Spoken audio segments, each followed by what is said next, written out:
Wow, it has been some year, hasn't it? And it's not over yet, but I'm recording this video for you guys ahead of time while I'm away with the family for a week. Hopefully you're enjoying any time off you've got, and as this video finds you, I hope you're doing well, and best wishes, season's greetings and all that good stuff. But as I'm thinking ahead to, what kind of topics, what kind of subjects can we cover on a video that we can pop out while we're out of town, the number one thing that jumped to my mind was going through a bit of a shopping list. I said recently on a few live streams, gallery reviews or lineup building, that sort of thing, that I feel that I'm quite close to being my maximum cards. My collection will be complete. All the different spots and all the different little footholds I've got, the little fingers and different pies I've got across different scarcities and different regions and everything like that in Sorare should just be about as well rounded as I can make it. There's no outstanding gaps. I feel like I'm quite competitive for certainly all the classic modes, and we'll talk about in season as well, because that's now very much the dovetail effort that we've spoke about all season long to this point, which we're now kind of getting to realise a little bit of it. But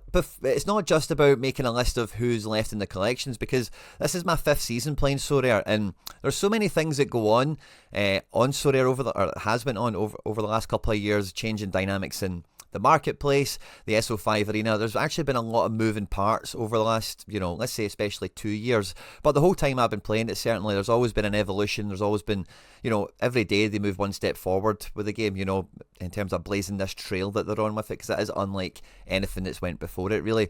And despite all the kind of waves in the ocean and all the kind of moving parts, and we'll look at some, because like I say, it's not just about the list, right? But throughout the last 5 seasons, no matter all the moving pieces and all the waves that have been going around, my strategy has been like dead consistent the whole way through it. And there's like a few things that, sprang to my mind when I was thinking about preparing for this video, that like, what are the things that have actually kept me in the little lane that I've been in so far? And the first thing is, like, I only buy cards that I like, that I think are actually good footballers for the most part. You do make allowances sometimes, and we'll maybe speak about what allowances, you can make or I do make. But I need to like them as a player, and I will buy people that I like as a player, even if at the exact moment I'm picking them up, SO5 wise on Sorare Fantasy Football, they're maybe not a definite like, oh yeah, he'll walk straight into my team. But it might be a guy that I've got, like, I really do believe in. They might be quite established in their career, might be further down the road, might be a young prospect, could be all different. Maybe somebody gets a transfer to the correct level, and I'm like, oh cool, that guy, whatever. I need to like them, I need to have seen them, and I need to think, yeah, this guy is someone that I would spend money to bring their card into my club. The second thing, and this is kind of like holding, buying, selling, however you want to think about it, right? And we've did lots of videos on the channel. Fair enough, they've not, some of these that I might reference have been a bit older, but like in terms of individual card values, am I happy to keep a hold of that card while it's valued at this price? And number one, if I'm bringing something in like relatively to the wallet I've got on the game, any in-game yield that I'm farming from or whatever like that, can I not have buyer's remorse with bringing in any card at any given point? So I don't know if you want to call that like value in cards or whatever, but like that's the kind of way, like whenever I see card values on Sorare data on Sorare, if I have that feeling of, wow, that's quite a lot of money, I've been very keen on selling players, it's something I do very regularly. And equally, when I'm bringing someone in, if I feel like, oh, that's actually a lot of money for a guy like that in the relative scale of the competition and the card price and whatever else is going on, then I don't buy those guys, and I'm always quite confident that at some point that maybe that will change, and I'll look at the price one day and go, actually, do you know what, that makes a lot of sense,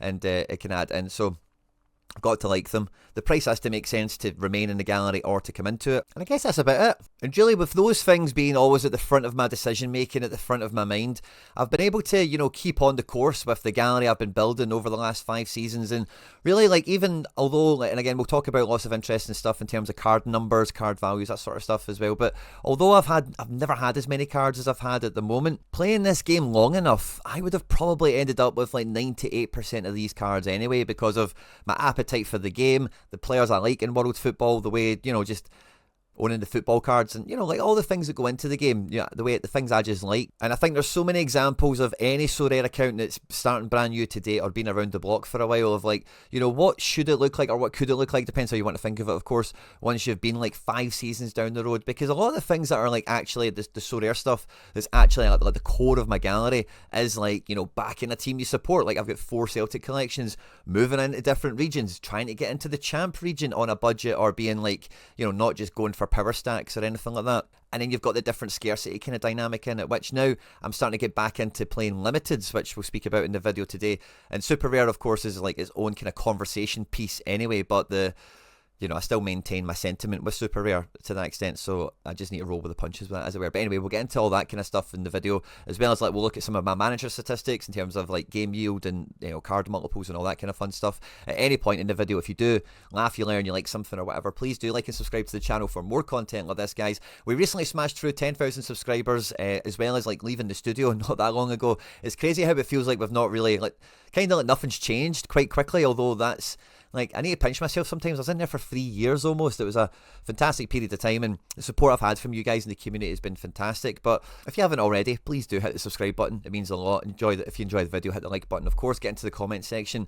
All that good stuff, guys. If you are brand new to Sorare and you haven't opened up your account yet, this probably isn't the video for you. In the description of this video, there's a new to Sorare start here playlist, and if you are looking to open up your account, there's a link down there as well that will get you $50, pounds, euros, whatever your currency is, of credit to open up your account and get started. Once you've bought 5 cards from the market, you'll get that money in. If you get stuck, if you've got any questions, again, the comment section is the place for you, because I'm not too sure where exactly is the best place to start. But as I'm scratching around trying to think, right, where do we start to make sure this video moves quite smoothly, I've remembered there was a third point that I was thinking about beforehand, and that was like, no matter what an individual card costs, the main thing I'm always factoring and equating everything into is my overall expenditure on my Sorare account as well. Subsequently, it's kind of the way I value rewards also when I'm winning cards and bringing them in, because like, you can look at every card valuation that you get as you bring a card in, of course, and I suppose the term for that is like dollar cost average or whatever, but the way I've always kind of looked at the overall valuation of like any individual card is, what does it add into the actual valuation of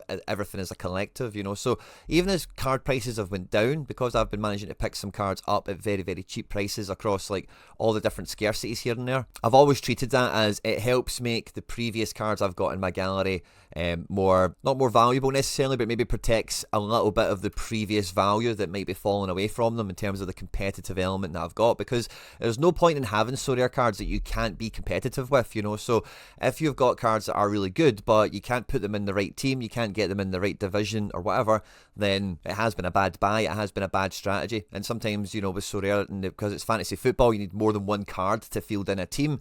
It's not just the individual card value, prospect, profile has merit and value and all the rest of it, but it is only one piece of the puzzle, so that's the way I've kind of overall thought about it as I've been trading through the market also. So I think that maybe the best place to start would be this graph here on Sorare data. Now, I've highlighted the ones that are the most relevant for this without going into all the minutiae of every card I've ever traded or whatever, but if you look at this graph over like 5 seasons essentially, it starts off, and this is the same for every Sorare manager, is you drop below that center line, you drop below 0, because you're spending money, you're buying a gallery, you're building a squad, and then over time the idea is, of course, is to win money from different. Obviously back here it was mainly market activity, because there was only payouts on the podium, single entries, single divisions, totally different makeup to what there is today. And then over time, it's maybe taking like 2 seasons there, as you see it gets back up close to the 0 with some wins and doing well and trading well in the market, and then it dips back down. The yellow line is total trading exposure, so that's like profit and loss on the market with buying cards and selling cards, and then the purple one is realized card profit and loss. So as you're spending money, your realized profit and loss is obviously a loss, and then as it comes above that line there, it gets into profit. Okay, so the reason I think this is the most kind of relevant here is it does kind of show, if you look at those first 2 kind of seasons and a half or so before we get a bit of a boom in the market, which flips us quite high above the 0 mark here for the first time, that big straight kind of candlestick that we get. And then from there, I have performed well. I have, won well, I've sold and bought well in the market, and although like from that first initial candlestick that brings us above the 0, it has, we have grown and we have done better in different periods throughout the following like 2.5, 3 seasons or something thereafter. But it's not too far off level, it's not really like went jigga and jumped massively up from there. It's been steady, kind of continuously progressing up for like a season or so, and then it really does plateau out there from October 22 to, we're in December now, but for all intents and purposes you could say this is October also, relatively around the same kind of level there, despite the profit and loss going down. The multiples on investment and the trading exposure is kept quite level. Now, I did have a lot of limited cards at one point. As you can see, I got up to as many as 180 before selling out on them. But it feels like with rare cards, for in terms of my gallery, in terms of the example purposes here, this is maybe a little bit more in line with the journey a lot of galleries will go through, because you'll spend a lot for a smaller amount of cards to start off with as you're in season, and as they move into Classic and then you move into other seasons, you'll be going through some ebbs and flows. But naturally, over time you will end up with more and more cards with, for the most part, a relatively depreciating value. So as you can see here with the rares, I've got like up to 262 at point of recording, almost double my previous kind of main peak, my all-time record, which was like 143. Super rares and uniques, as I say, is a different animal. It's not really worth considering too much in the grand scheme of the trading value and all the rest of it, because it has just been a loss and been, getting, again, I'm up to 60 super rares. Never had so many before. And the super rares is like a bit of a hodgepodge. This is kind of like being a Sorare manager and you're just kind of starting it. Maybe you don't really want to back like the team you support, or you're just looking to play some fantasy football and mess around. Now, for most people that do this, it will be with the limiteds, it'll be with the yellow cards, of course, but just the way I've had to build this, like always been on a budget in this scarcity, the way just even right now, I wouldn't be spending big money on super rares. I'm always relatively speaking to the market, playing this level on is, a relative amount, I suppose, but as little as possible to get a maximum kind of kick out if possible. And in the collections, that's kind of demonstrated really well. I've got a full Girona collection, and there's 1,000 in a million Sorare managers out there that will find a random team that they fall in love with for a season and get the full collection. Now, for me, the Girona one was a little bit more of like, these guys should migrate across European and world football, and I might get cross utility, get different club access and that kind of stuff with some of them, which it has, so far. It's not totally came in yet where I can use multiple of these guys in different teams or whatever, but they've made the transfers and some of them are still growing in their early careers. But then beyond that, it's like just cards all over the shop, really, for the most part. Guys I like, guys that I think are good, guys that I found on the cheap, goalkeepers that I win or just keep in the gallery for ages, guys that I like that used to be really expensive that then become really cheap. And then as well as just other guys that are just like good players, or kind of, I don't want to say cult heroes because it's just to me, but players I like that I can pick up for nominal values that, individually on any given game week, any of these guys can be decent without them being dominant players for the most part. Some of them do go through dominant spells, but as you can see with the kind of caliber and the quality of this level of the gallery, it's not that super formidable. And if you were to have a gallery that looked like this in limited or rare, you would probably win as frequently as I do at super rare, to be quite honest with you, which isn't as frequent.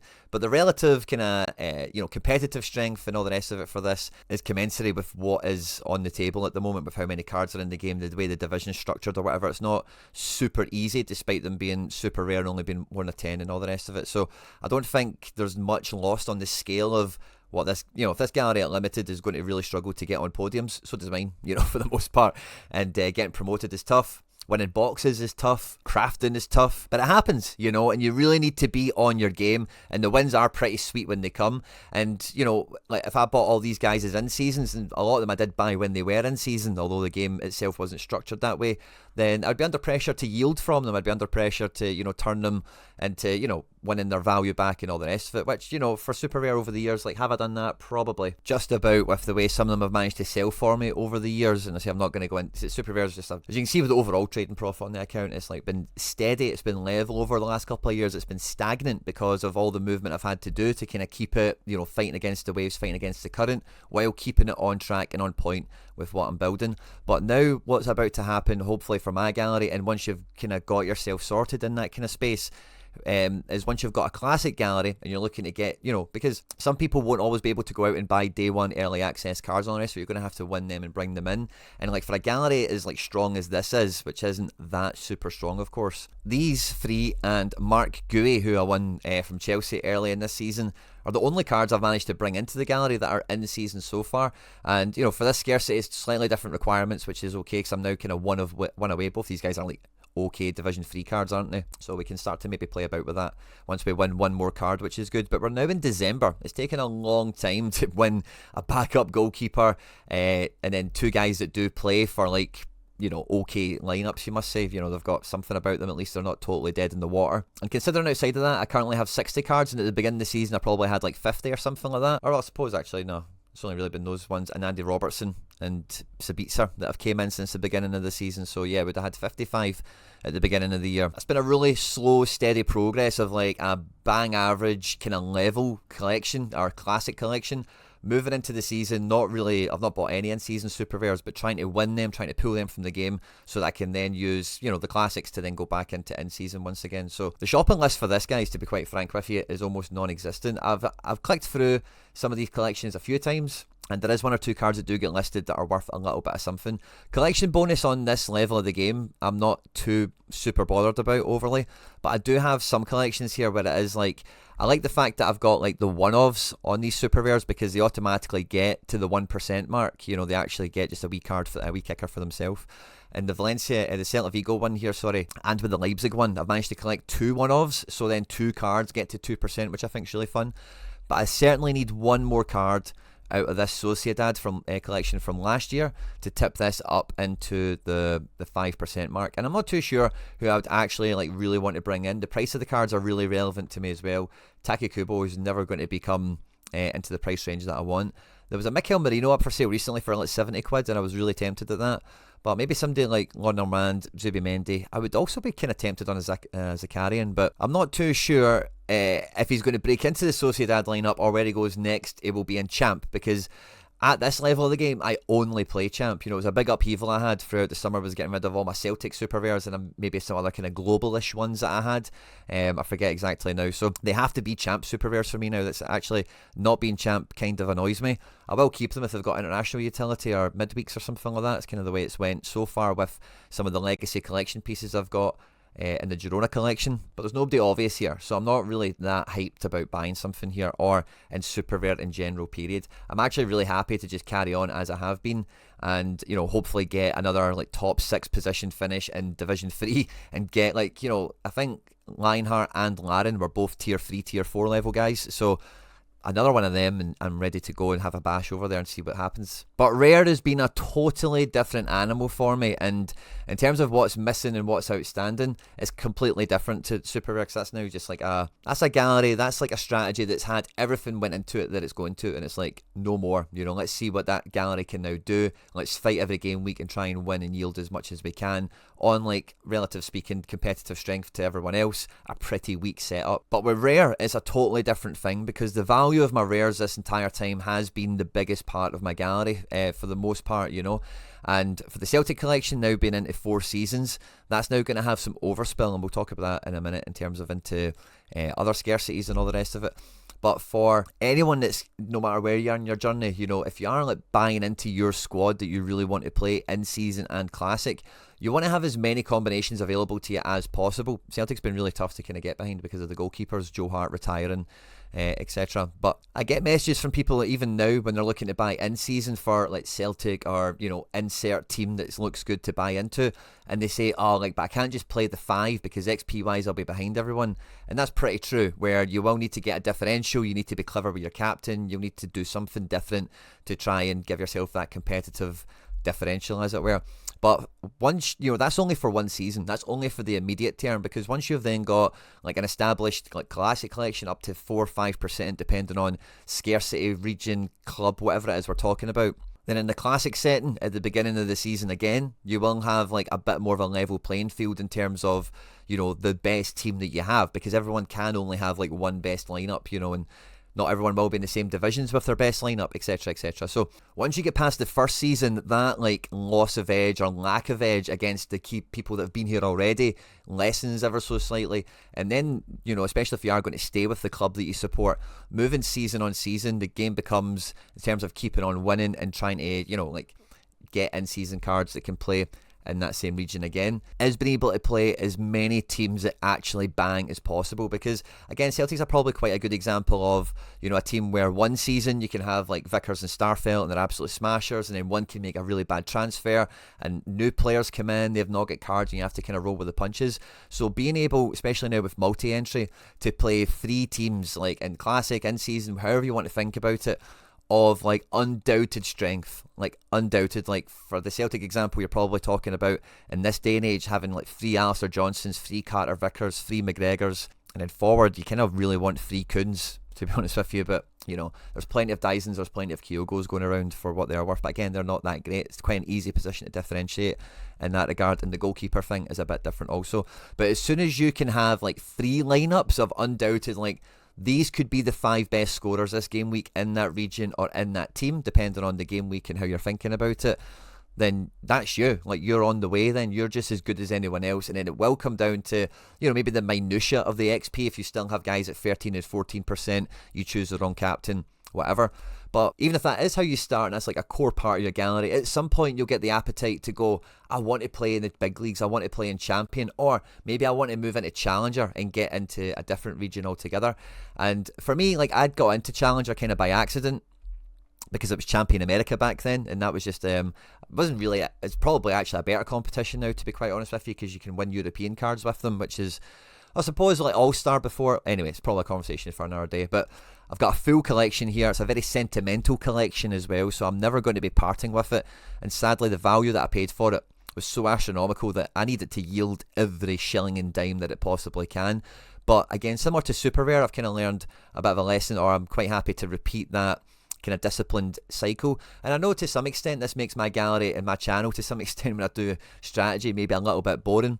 Once we get past this bit, you'll maybe see some more stuff that's been going on that's kind of newer rather than this kind of recap segment. But because I've spent so much on that New York collection, like, number one, I don't really want to spend any more. But number two, like I mentioned before, in terms of thinking about the sum total of the parts, or the dollar cost average, however you want to think of it, I've maintained the New York collection over the last 2 seasons to fill in the gaps. I've not really got any copy cards, so I've not really got the ability with NYC to play like 3 Santi Rodriguez's or anything like that. I'm looking to fulfill that kind of quota with the goalkeepers, if you like. But I don't have any copies, and I've had like maybe like a Ledesma and 1 or 2 other guys that have moved, like Magno and Andrade, that have maybe gave me some different utility in some different places, but not much of it has been that amazing. Castellanos at Lazio is probably the best one of them, to be honest. But outside of that, I need some smashers, I need some differentials, I need some just other goalkeepers in that region. And I've managed to organically pick some of them up from other collections that I've got already.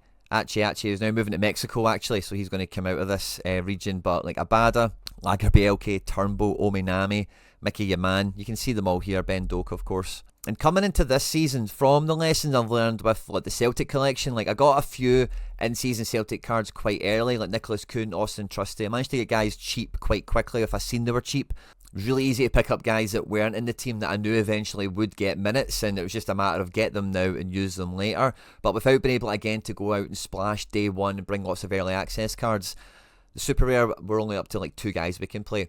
And Rare, finally, we're able to play in Contender, which we've looked at just now, 3 full teams, and that's taken like 3 months into the season to get to that point. So it helps me kind of understand and appreciate how long it's going to take with like a squad of this strength. Now I do have guys like Gold, and like Russell's leaving, so I don't know if I can count on him.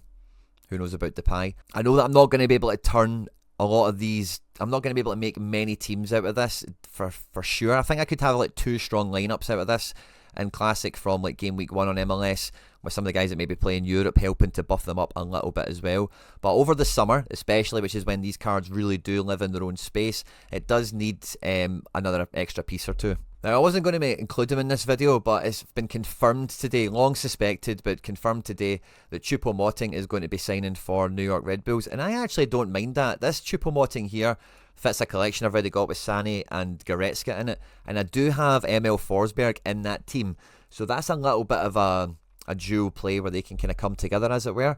And like, I know Choupo-Moting is a bit of a meme player. I've ragged on him his whole career, to be quite honest with you, but there's one thing that is undeniable. There's 2 things that are undeniable about him. He's got the best agent in football, number 1, and number 2, like, Bayern want to keep him. It's not like he shows up at Bayern and they go, oh, this guy is pish, get him out of here. They keep him, they use him, they extend his contract.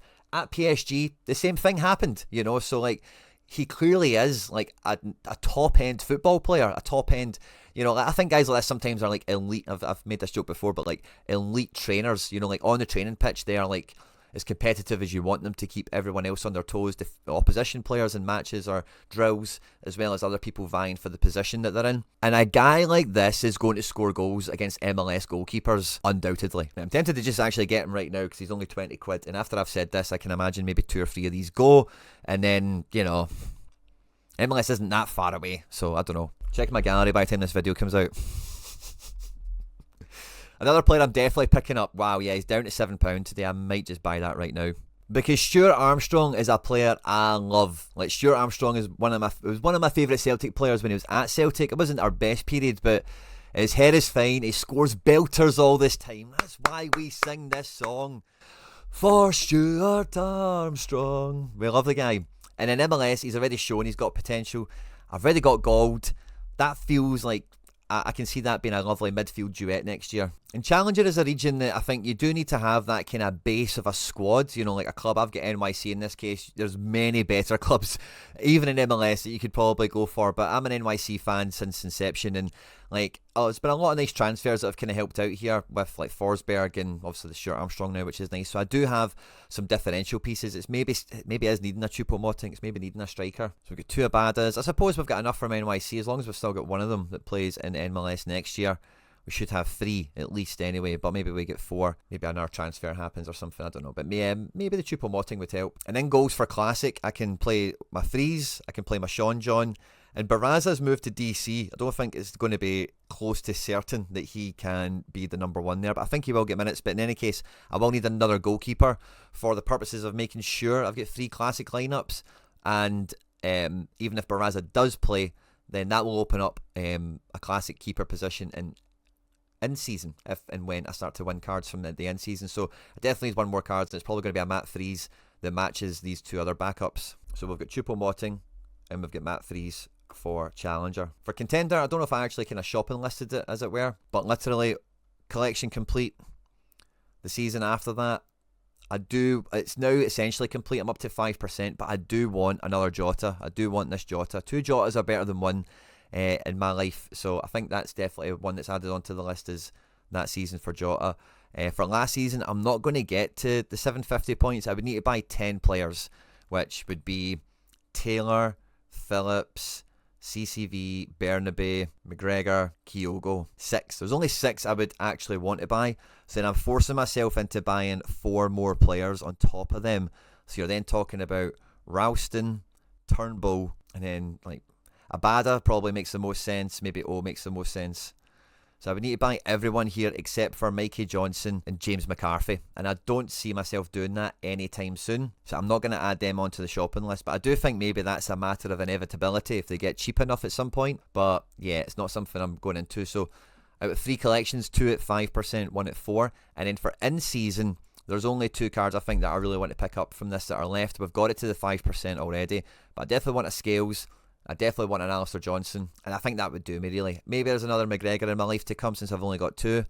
A third O'Reilly, and we'll be coming on to Champ in a second. Maybe would be something smart while he's injured, but it's only really Scales and Johnson. I want to get them up to 3 each within the collection already. So I've already got an Aberdeen Scales as well, so he's only got 3 cards. I've got all 3 of them, which is fun.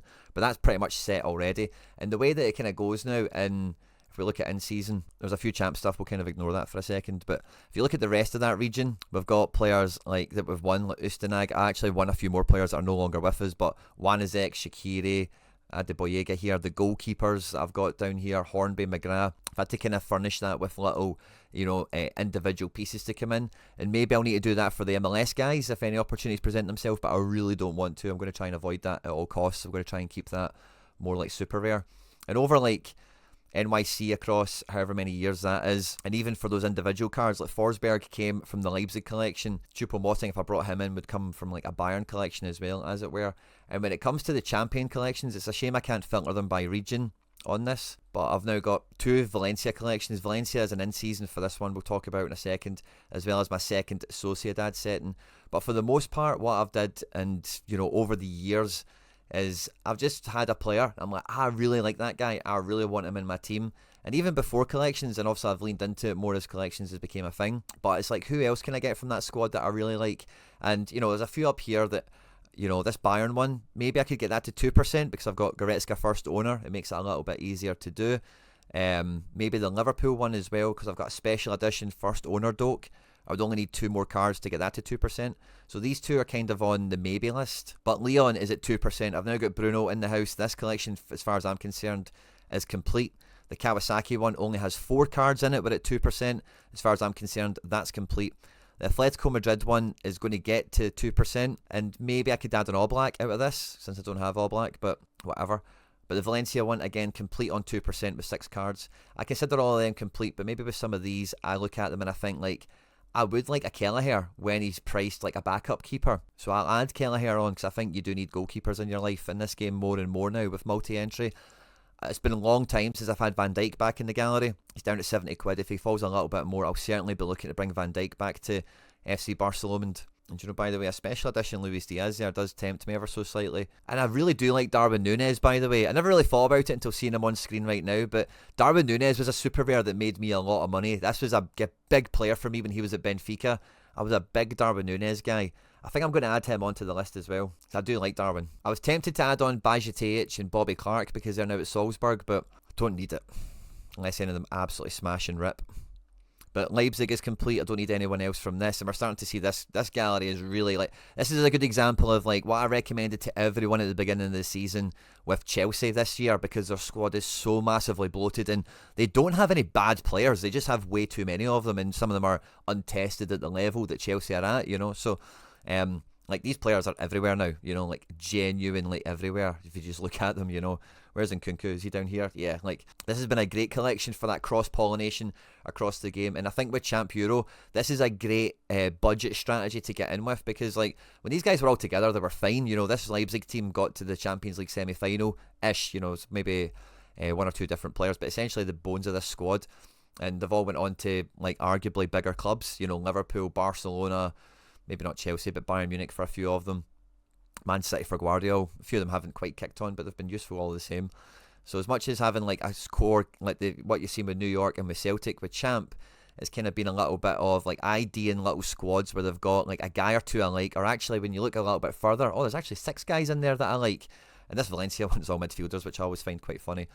A little bit of mixture in some of the other ones. Bayern, yeah, maybe that Choupo-Moting makes a bit of sense. It does give me a route into a Kimmich and a Kane, which is something to think about, but they're priced so much I don't think I would ever really entertain that. Same with Musiala, I'd love one, but very expensive. Maybe something to think about further on, but not something I'd add to like the shopping list, as it were, because it's not something I'm really after to finish the collection, as it were.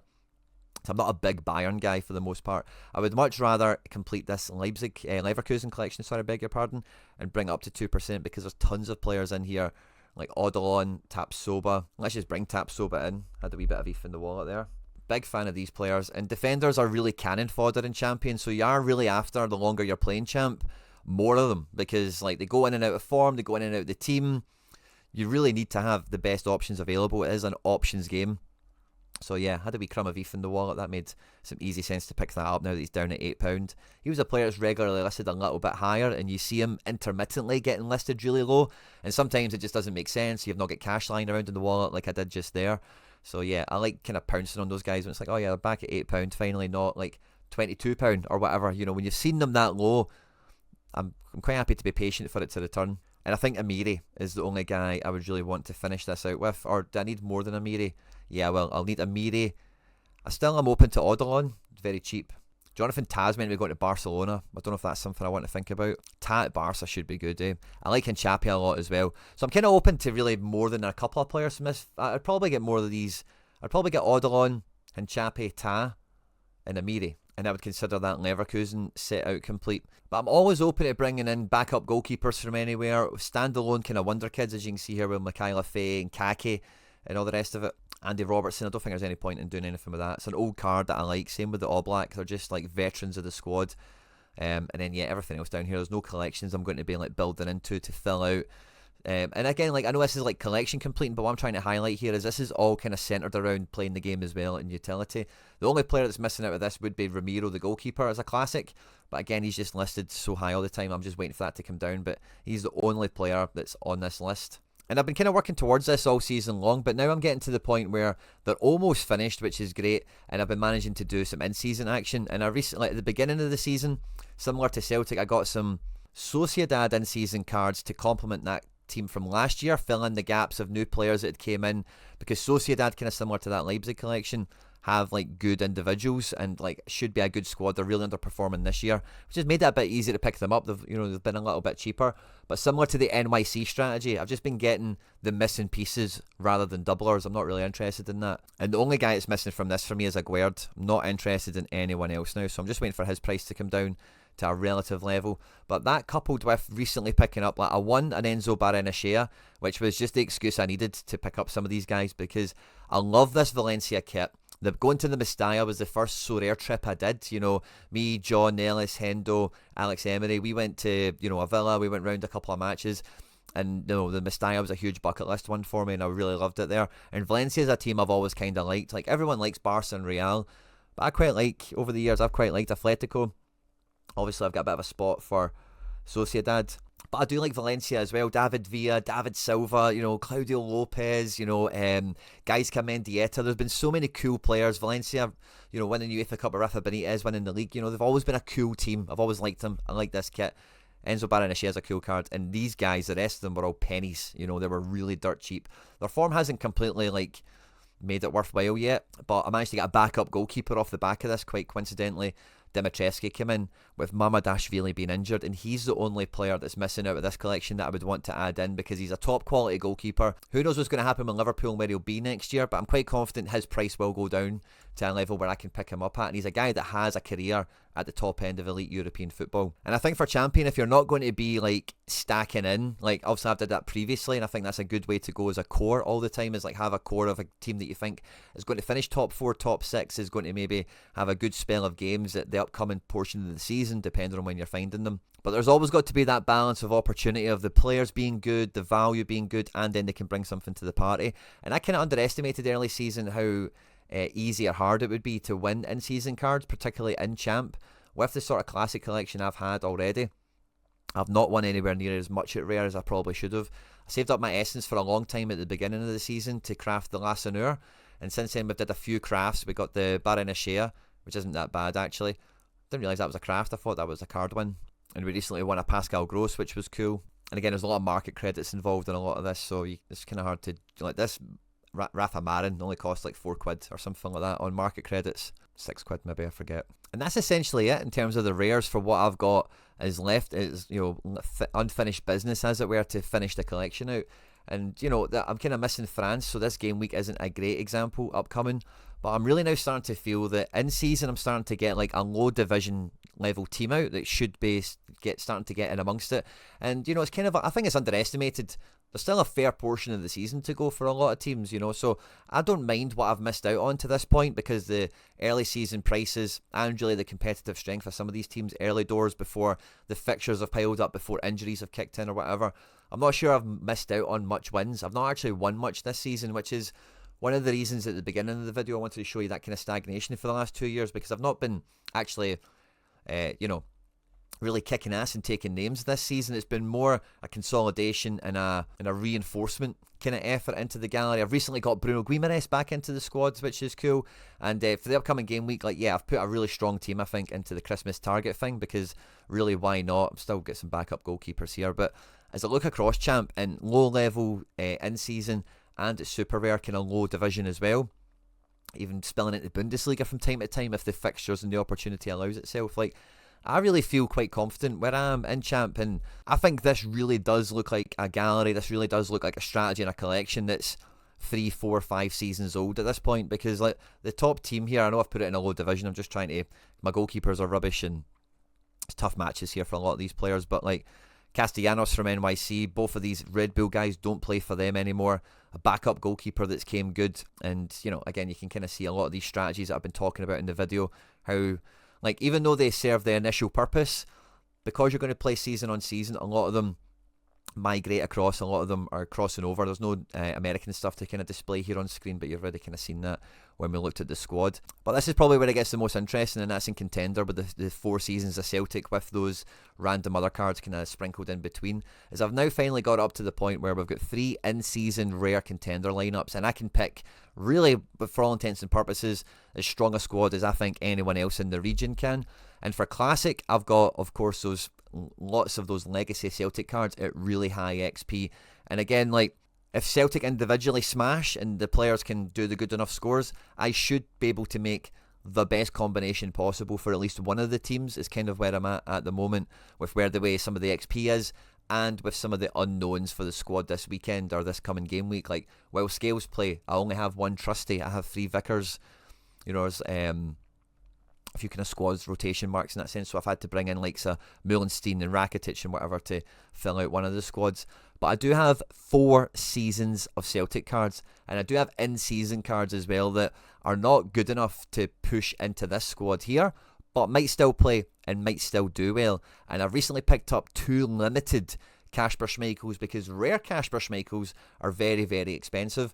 And see, for collection cards at rare, that like they don't cost the same as the same card at limited, but some of these guys cost me the same price as what a decent limited does cost. And they do play for Celtic. They are decent cards. They have 5% collection bonus on them. They are ready to kill. It's made much more ROI sense for me to buy 2 limited Schmeichels than trying to save up for 1 more rare Schmeichel, in my opinion. And what I'm doing in this at the moment is I'm playing like the best of the rest. Like, you know, this is a good in-season team here for me. Like Dyson, Classic Hatate, Bernardo, Trusty. They should all play. Maybe one of them doesn't start, and you know, there's a bit of a hedge here with Scales going into this team and having, you know, the likes against some more rotation cards with some solid ones. And I'm not like hoping, like I do hope this wins, and I want it to do well, but I'm not going to be like aggressively like reinforcing this to make it win in limited maybe just yet. But this gives me in-season utility for my rares by picking up a Schmeichel limited, which including market credits and all the rest of it, which I've been doing pretty well in boxes with, and some of the Neon Christmas promotions has made it even easier. And then, like I mentioned before, you're getting that extra piece in. You know, that 30 quid for that limited Schmeichel makes all the money that I spent for the rares even more worth it, because it's another element of utility. It's another avenue to success. And it's spilling into 3 in-season limited teams now. Now, granted, the final team here has got a keeper that might not play this game week. Both the defenders are playing both sides of Glasgow. Cuisance hasn't got a good game, and Yang is probably coming off the bench. So very, very weak team. But we're still got up just about there. And if I was to bring in another Alistair Johnson, which is on the shopping list, and the other Scales in-season, which is on the shopping list, and again, Dundee and Dundee United, those 2 defenders, they're not going to be playing Celtic and Rangers every week. I will probably actually have 3 nice in-season limited lineups with like basically all rares, and 3 strong ones actually in rare as a result. But again, I'll say it again, I have 4 seasons of Celtic cards. I have 4 Dyson Maedas. I've got God knows how many Ralstons and Forests and all the rest of it. And with Forrest actually been injured, he's been a very steady, like he will always play player, but he's actually injured at the moment, so he's not even in any of these lineups. But I actually have 3 classic limited lineups I can put out, and as you can see, I've only bought 1 goalkeeper kind of to this end at the moment with the Ellery Balcom. I might actually, I think I want to swap him with this O'Hara. That's what I want to do, because I think O'Hara is going to play. Robbie McCrory has been in and out the team with injury, like he started and then he gets subbed off, and then it looks like O'Hara, the same thing happened in the last game. If I can just fix this up for you, sorry guys, so you can see it. But yeah, so he's subbed on 2 games in a row, so I don't know what's happening there, but backup goalkeeper for 7 quid maybe comes good. And again, the classic limited is probably the one I care about less. So Balcombe will play. He's an in-season limited, and again for like 4 quid or something like that, it makes, you know. And again, like I've won these cards and whatever. Some of them are cheap, but blah blah blah, whatever. You see the point, I think. And across all those classic collections right now, like I don't need to go out and get any player, because I can already see and know. Like fair enough, I've probably not mentioned this too much, but Halstenberg out of the Leipzig collection helps this. 2 super rares, there's actually 3, but only 2 actually play at the moment, from that Granada collection help this as well. If Tierney moves back to Celtic, I've got a super rare of him as well as a rare in different collections. But next year, all of these in-season cards will be classic, so I don't need to really force the issue for this classic limited thing right now, because next season I'm going to have this pull down effect again, where all the cards are going to shuffle down, and I'm going to have more options in these areas at the back end, and then it's going to be a kind of rinse and repeat for what we've did for like season 5 of Celtic cards next year. And if I am going to be continuing on that trend of getting Celtic, banking them in, then I want every card to win everything possible. And I'm now looking at essentially 12 lineups in Contender off the back of the Celtic collection. In essence, there's some top-up cards. These keepers here, Urbig and Sinisalo, aren't on to play. I have Ross Laidlaw, 2, currently out injured. And again, limited goalkeepers are very cheap if I did want to go and get one, but it's not needed. I've got everything in place, as long as none of these goalkeepers like die on me or anything, especially Balcombe. And when I win cards, you know, obviously I want to be winning in-season cards so that I can play them in-season, and I managed to do that to a fair extent this year already. I've not got a win button, do I? But like Leonhardt, Oostendag, a guy I've just won as well. Always happy to keep these guys in, and like I mentioned before, with one of those things that keeps me on that path. If I win these guys, or even like the Rafa Marin I've brought in for like £9, £6 with or £4, whatever it was after the market credit thing. Once the cool off, because when you use market credits you can't sell them right away. Once that cool off happens, he's covering for Buongiorno, who's out injured for like 5 games or whatever, and he's already doubled in price. Listen, if he gets to like £60, he's a guy I'd easily sell, and with the collection pieces, I don't feel that way at all, you know. So I'm always like happy to keep these guys in, but I'm always watching out for them to pop and like, oh, you know, that's a reward I won from tier 4 that's now became worth £50, whatever it is. Let's sell him. Or there's a Rafa Marin I picked up for, let's just say £9. He's now worth 50. Let's sell him. And I'm not going to be doing that with like Kyogos and any of these other guys that are in collections, which is why like I'm always open to picking up random guys, because you do need to recognise that a big part of like fun and ROI success and whatever on Sorare will involve selling pieces, you know. And as much as like for in season, maybe some of you are sitting watching this video saying like, oh, I'll be selling all of them in season and going again next year, and fine, I'm sure you will, but you probably won't sell them all, you know. Number one, you might not be able to, and number two, there's probably a number 3 as well. Number 2, you might like one or two of them. You're like, nah, that guy's high level, he won me so much, he'll be my captain classic next year, which is cool. And number 3, like probably for a wider scope of it, you might just like the goalkeeper and the defensive stack. There's like 5 of them there. Just keep that on top of it. In terms of like classic strength, even as a classic lineup to then like reinforce whatever else happens next year. So you almost certainly will end up with classic kind of hangover. So yeah, all that notwithstanding, the shopping list that I've now got, for me to feel that like I've bought all the rares I'm going to buy, I've kind of got my collection like toot sweet exactly where I want it, is we're going to be after a Jota from the 22-23 season. I want an in-season Alistair Johnson and Liam Scales, of course. We're looking for a Matt Threes from the current season that we're in, if you like, or it'll be classic when it comes out. A Virgil van Dijk that matches my Doak, along with a Kelleher and a Darwin Núñez. A Naif Aguerd from this season. A classic Alex Ramiro. An in-season Mamadashvili. And then from that classic Leverkusen collection, we're looking at Amiri, Odilon, Hinchapi and Ta. I'm undecided about maybe an Oblak from Atletico Madrid 2021, and I'm probably going to get a Choupo-Moting. So not many cards at all, guys. I'm not going to be rushing out panic stations to go and get all these as soon as possible, because there's plenty of time, you know, and they will make a difference to me. They will make me more competitive for the remainder of this season. And like that graph that's been level for the last 2 seasons, I expected to take another boom pop up with a competitive strength that's now being reinforced in the gallery, and the absolute variety that I now should have across these 3 different regions. And I'm very, very close to having everything that I would have played with in Sorare anyway, or the kind of angle of approach I do like to take with this game, being its best version of itself, and I'll be able to see the absolute fruit of the labour, as it were, in terms of how many cards I should start banging out, boxes we should be magnetising towards ourselves, and cash we should be stripping out as well. So I'm really looking forward to the festive period. It's normally a period I do very well in, just with Celtic stacks in general and all the rest of it. So hoping for a good end to the year in the calendar, ahead of like a big second half of the season, domestically and midweeks as well, which I've not really spoke about too much in the strategy, because with midweeks and with under 23s, it's just kind of like the icing on top of the cake for me now at this point. Like under 23s, you can definitely have like a core strategy built into, but it is probably, we're talking about volatility and lack of security with stacks and unforeseen things like transfers and suspensions and all the rest of it.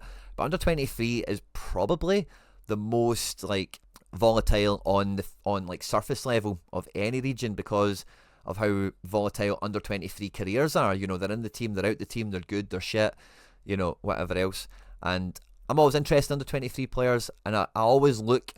It's almost always like one of the first things I'll do is I'll go, what could be the best under 23 team that I could build?